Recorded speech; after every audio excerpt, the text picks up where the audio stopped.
C'est l'heure de la revue de la presse et des médias israéliens ce matin sur Studio Kalita, relayé également sur les ondes des radios juives parisiennes. Et nous commencerons cette revue de la presse ce matin par une solide page électorale avec, une fois n'est pas coutume, le Haaretz, qui consacre une partie de sa une aux résultats des élections primaires pour la formation de la liste du parti Meretz. Il s'avère que Tamar Zandberg, qui était il y a encore 2 semaines la présidente du parti, se retrouvera à la seconde place de la liste électorale, derrière le nouveau président Nitzan Horowitz. Derrière Zandberg, on trouvera Ilan Gilon, Issaoui Frej et Moussi Raz, donc une liste qui ne se modifie pas radicalement dans le Meretz. Et le parti et le Haaretz nous présente d'ailleurs ce matin également à cette occasion les slogans qui animeront la campagne électorale du parti d'extrême gauche israélien. Et ce sont des slogans en partie dirigés contre les orthodoxes et en faveur d'une coexistence avec les Arabes. Le Maariv, lui, publie ce matin un sondage intéressant qui révèle que pour la première fois, le Likoud semble reprendre la tête avec 33 mandats contre 30 au parti bleu-blanc qui subit donc les contre-coups apparemment de l'arrivée d'Ehud Barak et d'Amir Peretz à gauche. La liste arabe unifiée obtiendrait, si les élections avaient lieu aujourd'hui, 10 mandats. Israël Beiteinu de Lieberman, 8, tout comme le parti Chasse, 8 également, 7 pour le judaïsme unifié de la Torah, 6 pour la nouvelle droite de Naftali Bennett, 5 pour les travaillistes, 5 aussi pour le parti Meretz, 4 pour l'union des partis sionistes religieux et 4 pour le parti de Ehud Barak, c'est-à-dire sur le fil du seuil d'éligibilité, ce qui signifie, selon le résultat de ce sondage, que le bloc de droite se renforce quelque peu avec 58 mandats sans les députés d'Avigdor Lieberman, donc, mais il n'obtient toujours pas une majorité absolue pour former un gouvernement. Le Israël Hayom lui consacre sa manchette ce matin à de très vives tensions à la droite du Likoud, justement, entre le Rav Rafi Peretz, leader du foyer juif, et Ayelet Shaked. Le quotidien gratuit affirme que Shaked aurait lancé un ultimatum au Rav Rafi Peretz en lui demandant de renoncer à la première place de la liste électorale du foyer juif. Sinon, eh bien, elle pourrait pactiser avec Bennett, avec Smotrich, peut-être avec même les disciples du Rav Kahana d'Otzma Yehudit. Les proches du Rav Peretz ont repoussé apparemment l'ultimatum d'Ayelet Shaked. Par la suite, cette dernière a clarifié sa position et a affirmé qu'elle n'avait jamais lancé d'ultimatum au Rav Peretz. Le journal, qui semble aspirer de toutes ses forces à la formation d'un puissant bloc à droite du Likoud, affirme qu'il est grand temps de renforcer un tel bloc. Quant à l'éditorialiste Chaim Schlein, dans ce même Israël Hayom, il met en garde les leaders de la droite sioniste et religieuse contre toute division qui ferait perdre des voix précieuses à la droite israélienne et peut-être même le pouvoir.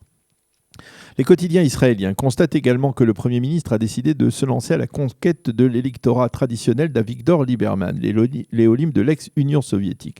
C'est la raison principale de la visite que Binyamin Netanyahou a effectuée hier à Ashkelon, l'un des bastions du Israël Beiteinu, et également de son annonce de la construction de quelques milliers de logements qui seront destinés au Olim de l'ex-Union soviétique. Avigdor Lieberman lui répond: il est intéressant de constater que M. Netanyahou se souvient des Olim de l'ex-Union soviétique avant les élections.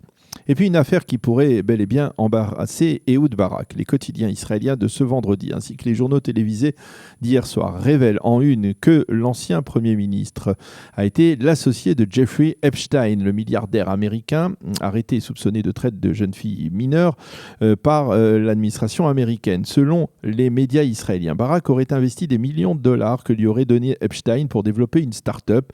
Barak a réagi en affirmant qu'il ne révélera pas qui a investi dans cette start-up. Quant au Premier ministre Netanyahou, il a demandé à la justice israélienne d'enquêter immédiatement sur les agissements d'Ehud Barak. Il faut rappeler que Barak a reçu plusieurs millions de dollars de la fondation dirigée par Jeffrey Epstein pour une étude dont personne n'a encore vu les conclusions. Là encore, Barak se refuse à fournir le moindre renseignement sur cette somme. Nahum Barnea consacre ce matin en une du Yediot Aharonot et en pages intérieures et dans le supplément du journal de Shabbat son éditorial à une date importante et presque historique. Vendredi prochain, le 20 juillet, eh bien, Binyamin Netanyahou battra le record détenu jusque-là par David Ben Gurion au poste de Premier ministre de l'État d'Israël.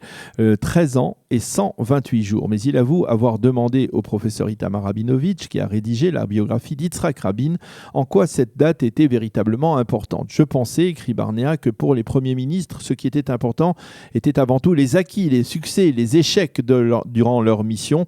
Rabinovitch m'a répondu Pour certains, la durée n'a pas d'importance, pas pour Binyamin Netanyahou, qui voilà un très fort symbole.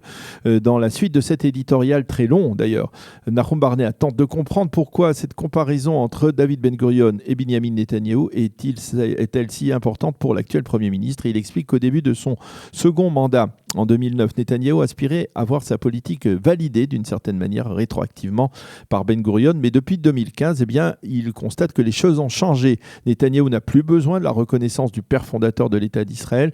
Dans le discours qu'il a prononcé cette année-là sur la tombe de David Ben Gurion, il déclare « Ben Gurion ne se faisait pas d'illusions et moi non plus. Comme Ben Gurion, nous voulons la paix, mais lorsque le choix est de vivre en combattant ou de vivre sous le joug musulman, eh bien nous choisissons la première option. » Voilà donc un extrait d'un très long éditorial donc ce matin de Nahum Barnea qui dresse une passionnante comparaison entre Binyamin Netanyahou et le père fondateur de l'État d'Israël. Les journaux reviennent ce matin sur un communiqué du porte-parole de Tsahal hier qui a étonné et même provoqué un certain malaise. Tsahal a en effet reconnu dans ce communiqué avoir commis une erreur d'identification.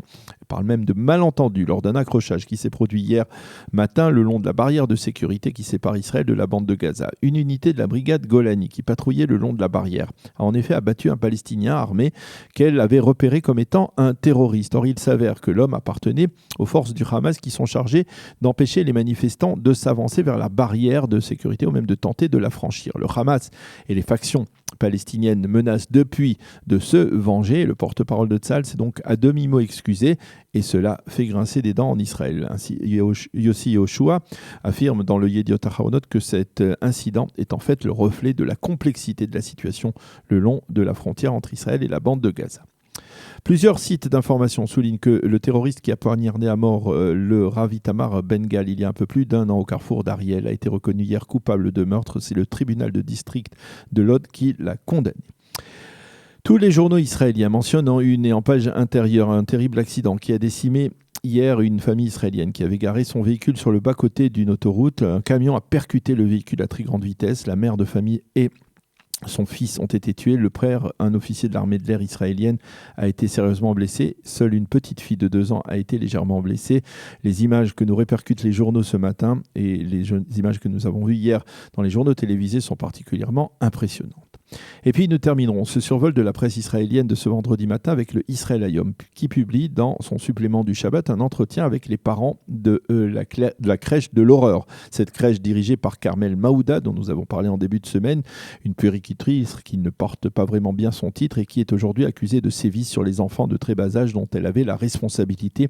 Une affaire qui continue à susciter beaucoup d'émotions en Israël. On voit donc la réaction des parents dans cet entretien et dans cet article du Israël Hayom dans le supplément de ce journal du Shabbat. Voilà donc pour la revue de la presse et des médias israéliens de ce vendredi matin.